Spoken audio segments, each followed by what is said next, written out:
السلام علیکم اسٹوڈینٹس، بسم اللہ الرحمن الرحیم۔ آج ہم سبق نمبر 2 قرآن مجید کے آداب پڑھیں گے۔ نمبر 1 ہے قرآن مجید کی تلاوت پاک، صاف اور باوضو ہو کر کرنی چاہیے۔ یعنی ہم جب قرآن مجید کی تلاوت کرنے لگے تو ہماری پوری کوشش ہونی چاہیے کہ ہم باوضو ہوں۔ جیسے کہ آپ اسٹوڈینٹس ہیں تو اسکول کوشش کریں، جب آپ اسکول کے لیے نکلنے لگے ہیں تو آپ کا وضو ہو اور اپنے قرآن کے پیریڈ تک وضو کو رکھنے کی کوشش کریں، اور اگر ٹائم ملے تو نیا تازہ وضو بنا لیں۔ جن کا جیسے بریک کے بعد پیریڈ ہے تو وہ نیا وضو کر لیں۔ نمبر 2، تلاوت قرآن مجید کرنے سے پہلے تعوذ اعوذ باللہ من الشیطان الرجیم اور تسمیہ بسم اللہ الرحمن الرحیم پڑھنا چاہیے۔ نمبر 3، تجوید کے ساتھ تلاوت کی کوشش کرنی چاہیے۔ تجوید کا مطلب ہے صحیح مخارج کے ساتھ، یعنی الف ہے تو الف کا مخرج کدھر سے نکلتا ہے، با، تا، سا کے مخارج کے ساتھ اس کو صحیح طریقے کے ساتھ درست طریقے کے ساتھ پڑھنا ہے۔ نمبر 4 تلاوت کرتے ہوئے اللہ تعالیٰ اور اس کے کلام کی عظمت دل میں موجود ہونی چاہیے۔ نمبر 5، تلاوت آہستہ آہستہ اور بلند آواز دونوں طرح سے کی جا سکتی ہے،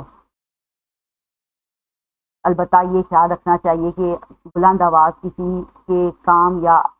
آرام یا کام میں خلل نہ ڈالے۔ یہ جیسے کچھ لوگ ہم اخبار کا مطالعہ کر رہے ہوتے ہیں یا کسی بک کا، ناول کا مطالعہ کر رہے ہوتے ہیں تو ہم اس کو بغیر ہونٹ ہلائے پڑھ رہے ہوتے ہیں، تو تلاوت اور جو نماز ہے وہ دونوں اس صورت میں نہیں ادا ہوتی، یعنی ایسا کرنا درست نہیں ہے۔ البتہ جب ہم آواز بلند یعنی اونچی آواز میں قرآن مجید کی تلاوت کر رہے ہوں تو یہ بھی یاد رکھیں کہ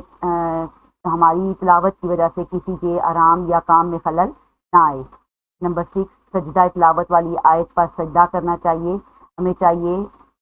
سجدہ تلاوت کا طریقہ اور آداب سیکھنے چاہیے۔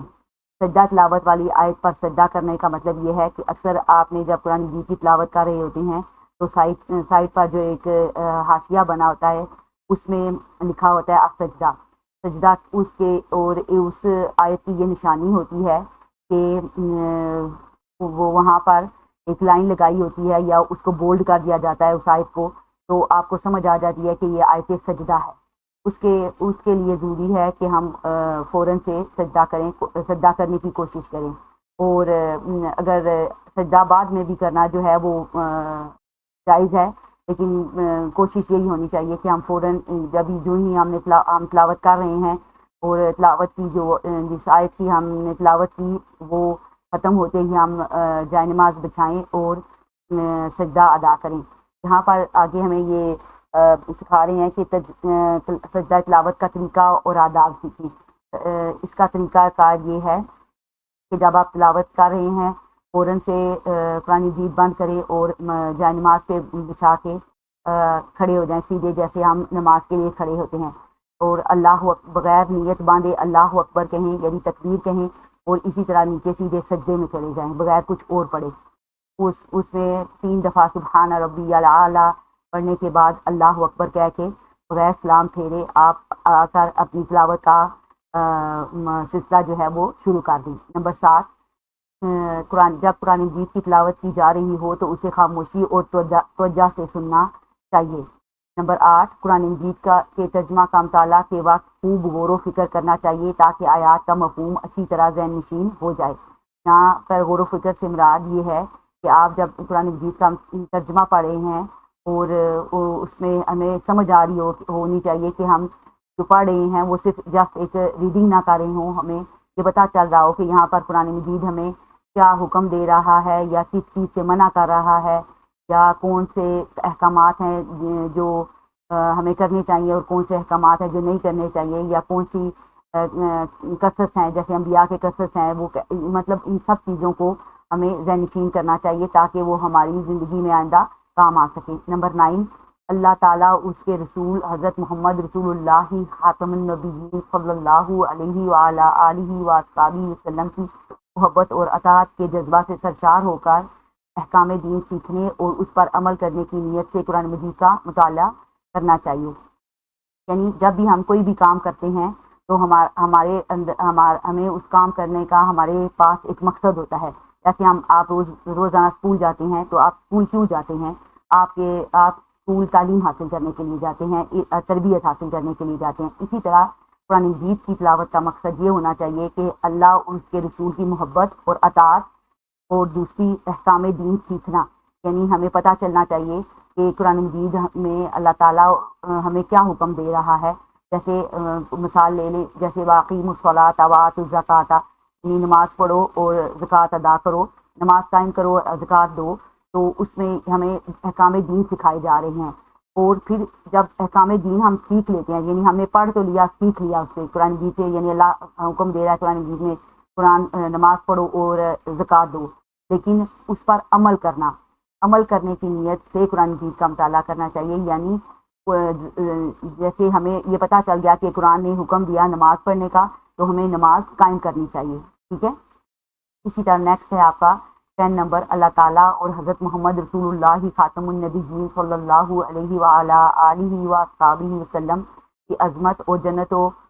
جنت و خوشخبری والی آیات اور ترجمہ پڑھتے وقت خوشی کے اظہار اور شکر کے ساتھ اللہ تعالیٰ سے اس کی رضا اور جنت کی دعا مانگنی چاہیے۔ یعنی یہاں پر یہ ہے، جب اللہ تعالیٰ اور حضرت محمد رسول اللہ صلی اللہ علیہ وآلہ وسلم کی عظمت اور